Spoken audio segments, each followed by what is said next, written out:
Cada professor trouxe uma brincadeira e eles trouxeram as brincadeiras que os pais deles faziam. E dentro dessas brincadeiras a gente começou a fazer as variações. Tem tantas possibilidades lúdicas, tantas possibilidades pedagógicas, né? E é um direito de todos. E por que o aluno com deficiência fica à parte, até de uma brincadeira? A gente imaginou os eixos de aprendizagem, né? O que é que a gente quer trabalhar, o que é que a gente quer estimular? A interação, a inclusão, as questões cognitivas, motoras.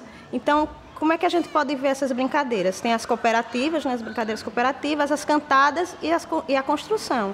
Então, nesses 3 eixos, a gente pode trabalhar questões de raciocínio, de percepção visual, auditiva e também questões de interação, de inclusão, porque as brincadeiras elas têm essa função social, né? A gente precisava que os educadores eles também abraçassem a nossa proposta, entendessem a nossa proposta e tentar que eles fizessem um link com a prática deles também. Então a gente fez uma apresentação do projeto, explicando os objetivos, os eixos que a gente queria trabalhar.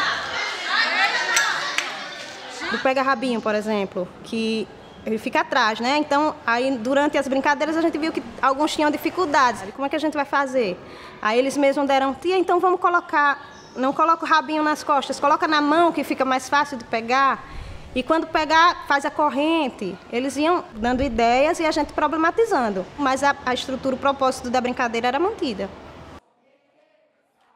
No Cabra Cega, que a gente tinha que colocar a venda e primeiro eles diziam, viam quando era criança, a gente escolhia que ele ia chegar ao encontro dela. Para isso eles tinham que chegar ao encontro delas com a venda nos olhos. Começamos a pedir sugestões a eles.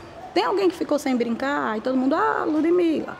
E como é que a gente faz para a Ludmila participar? Então eles nos deram a alternativa de que Ludmila não podia ir só, então nada mais justo que ela tenha um companheiro. Então, a partir daquele momento, a Cabra Cega seria em dupla. Porque um iria ajudar o outro, o que estava segurando não podia falar, só podia direcionar. Então, foram eles mesmos que nos deram as alternativas. E a gente foi só aumentando assim, né? Cada vez que falava uma coisa assim, mas e a gente pode mudar como? E a gente pode fazer como? E isso foi deixando eles bem à vontade para participar e trazer os coleguinhas que estavam sem participar para a brincadeira. De que forma a gente ia trazer o Marquinho autista para o Pai Francisco?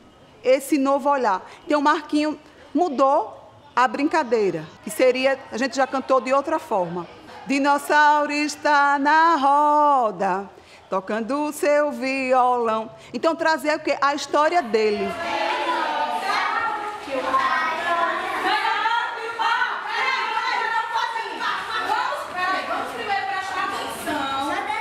Ele interage mais com as pessoas, né?